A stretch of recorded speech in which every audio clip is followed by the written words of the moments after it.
Supreme કોર્ટનો મહત્વનો ચુકાદો. નમસ્કાર, સ્વાગત છે આપનું આરબી ન્યૂઝના ટોપ 10 સમાચારમાં. હું અશ્વિન રાઠોડ. ઈવીએમ અંગે સુપ્રીમ કોર્ટનો મહત્વનો ચુકાદો. વીવીપેટ વેરિફિકેશન અંગેની પણ તમામ અરજીઓ ફગાવી.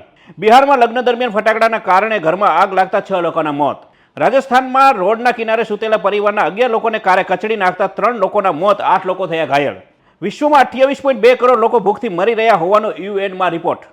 તાંજાનિયામાં વરસાદે મચાવ્યો હાહાકાર. 2 લાખ લોકો, 51,000 ઘરો પ્રભાવિત, 150 લોકોના મોત. બ્રિટનમાં 5,000 ભારતીયોને રવાંડા હાકી કાઢવાના બિલથી ફ્રાન્સના રાષ્ટ્રપતિ નારાજ. પાકિસ્તાનના ઉદ્યોગપતિઓ ભારત સાથે વેપાર કરવા માંગે છે. વડાપ્રધાન શાહબાઝ શરીફને આ બાબતે કરી રજૂઆત. ભારતની 3 સહિત 12 થી વધુ કંપનીઓ પર અમેરિકાએ લગાવ્યો પ્રતિબંધ. ભારતના ડિજિટલ વિકાસની યુએનમાં થઈ પ્રશંસા. યુએન અધ્યક્ષે કહ્યું તેનાથી લાખો લોકોને થયો ફાયદો. ફરવાના શોખીન ગુજરાતીઓ માટે મોટા સમાચાર. સ્ટેચ્યુ ઓફ યુનિટીથી છેક મધ્યપ્રદેશ સુધી દોડશે ક્રૂઝ. તો આ હતા આજના ટોપ 10 ન્યૂઝ અને હું હતો આપની સાથે અશ્વિન રાઠોડ. જય હિન્દ, જય ભારત.